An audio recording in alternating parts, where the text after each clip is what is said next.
আমরা চেষ্টা করি প্রতিভা তাদের চিন্তা আমরা আজকে এসে গেছি কফি হাউসের দ্বিতীয় তলায় শুভদীপ ঘোষের কাকতালীয় কলকাতা ছবি প্রদর্শন। সরাসরি যাবো ছবি দিয়েছি। এই কাকতালীয় কলকাতাটা মানে ভাবছিলাম কলকাতাতে একটা করবো, তার একটা ক্যাচলাইন বা নাম হবে, কলকাতার সঙ্গে ম্যাচ করে কিছু পাচ্ছিলাম। কলকাতা আমার মনে হয়েছে কলকাতা এমন একটা শহর যেখানে এত অ্যাক্সিডেন্ট ব্যাপার, মানে এমন চিত্রগুলো দেখা যায় রাস্তাগুলোতে গিয়ে, এই ঘটনাগুলো অনেকটা কাকতালীয় ঘটনাও ঘটে বা কলকাতার ক্যারেক্টারটাই এরকম, যেখানে এত এত কলকাতার কথাও আছে, কাকতালীয় বিষয়টা কলকাতার মধ্যে ম্যাচ করে। এই যে ছবি তোলার জার্নিটা শুরু করে তাহলে সেটা হচ্ছে কলেজ লাইফ থেকে। প্রথম হাই স্কুলে পাস করি, ক্যাপিটাল কলেজে পেয়েছি, কলেজের প্রোগ্রামগুলো নিজের ডিপার্টমেন্টের প্রোগ্রামে তার ছবি তুলতাম। তারপর আস্তে আস্তে এই অনলাইন মিডিয়াগুলো যখন আসে, তোমারও মনে আছে যে অল্পগুলো ছবি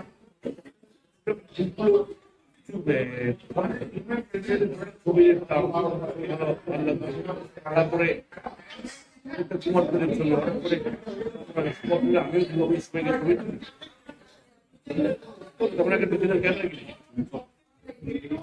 এই স্মার্টফোনের ছবি তুলতে যাওয়া, তারপর আস্তে আস্তে বিভিন্ন ফটোগ্রাফারদের ছবি দেখা, কলকাতার বিভিন্ন জায়গায় যেগুলো আমরা নর্মালি বলতে কি বুঝি, ভিক্টোরিয়া, চিড়িয়াখানা, প্ল্যানেটোরিয়াম, এইসব।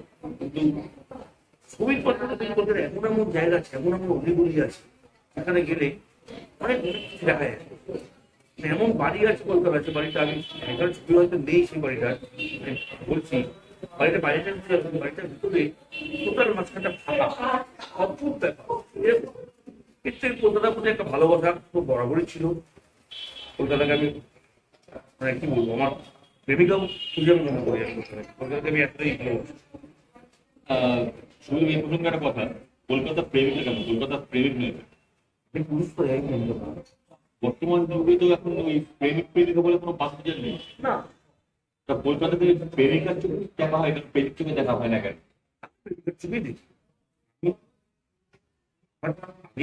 মেল পার্সন, আমি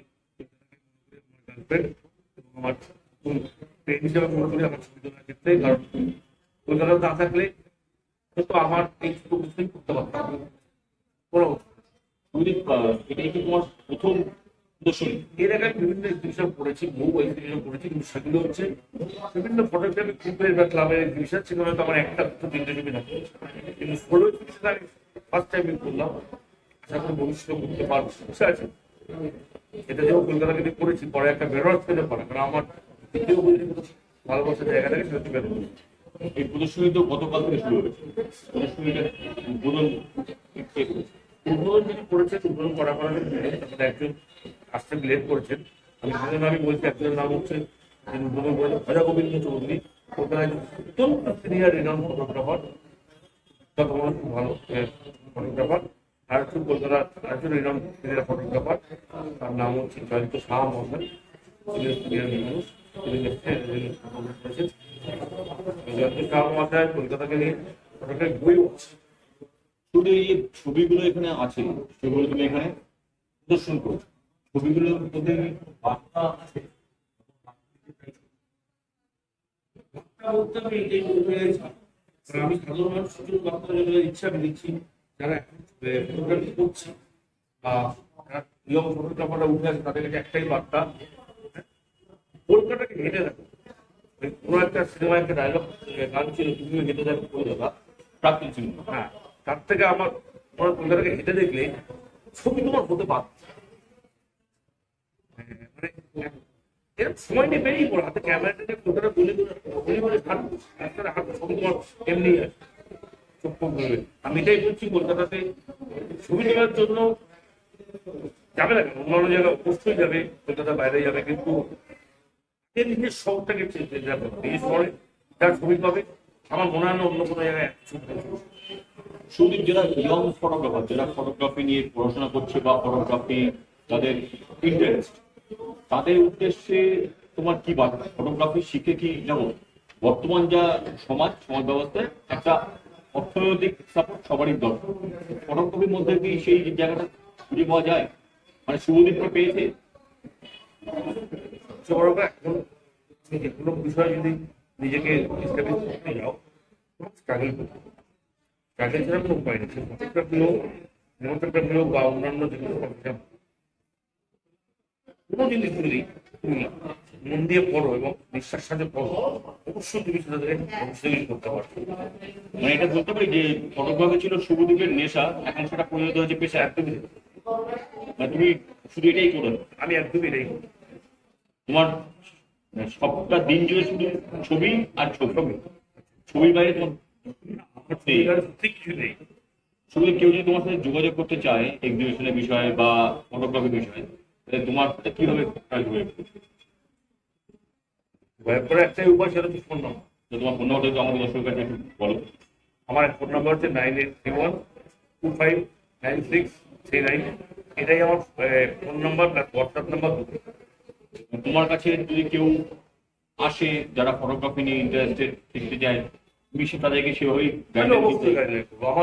আমি যেটুকু জানি বা আমার যেটুকু জ্ঞান আছে আমি তাদেরকে সেভাবে অবশ্যই সাহায্য করবো। শুধু শেষ প্রশ্ন, ভবিষ্যতে কি ভাবছো? আরো এক্সিবিশন, আরো বিভিন্ন জায়গা দিয়ে এক্সিবিশন, আরো ছবি, আরো অচেনা কলকাতা, অচেনা বেনারস বা আরো অচেনা বিভিন্ন জায়গা, তোমার ভাবনা নেই? বিশাল লক্ষ্য নয়, লক্ষ্য হচ্ছে আরো ভালো ভালো ছবি মানুষকে যাতে উপহার দিতে পারে।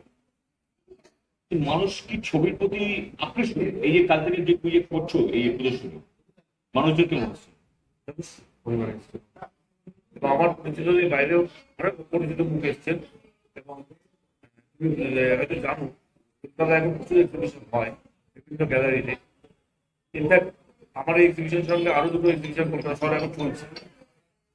একটা রবীন্দ্র সরোবরের গ্যালারিগুলো চলছে, আর একটা বেলুন মঠে রামকৃষ্ণ মিশনের যে ফটোগ্রাফি ইনস্টিটিউট আছে তাদের খুঁজে একটা এক্সিবিশন চলছে। প্রত্যেকটা রীতিমতো দর্শক আসছে, এবং এখন ফটোগ্রাফি প্রতি আগে একটা যে অনীহা ছিল এখন সেই অনীহা নেই। বহু মানুষ, বহু ফটোগ্রাফ বাচ্চা ছেলেরা পড়াশোনার পর যখন বেকারত্বে চালায় বা ঢুকছে, তখন তারা অনেকেই ফটোগ্রাফি শিখে কিন্তু মিডিয়া লাইনে কথাটা ভালো করতে পারে। কারণ এখন পেপারগুলো বাদ দিয়েও প্রচুর ফটো এমপি আছে, প্রচুর ইমপ্রুভমেন্ট হয় করছে। আমার মনে হয় ফটোগ্রাফি ভবিষ্যৎ আগামী দিনে ভালো, আরো ভালো হতে পারে, হবে আশা করছি। কাকতালীয় কলকাতায় এসে আমরা শুভদীপ ঘোষের কাছ থেকে বার্তা পেলাম, তুমিও চলে দেখো কলকাতা। কলকাতায় তুমি যদি চলে দেখো, তুমি এরকম কিছু অসাধারণ ছবি, তুমিও থাকবে সেই ছবির অস্তিত্বের মধ্যে, তুমিও থাকবে সেই ছবির প্রাণের মধ্যে, সেই ছবির স্পন্দনের মধ্যে।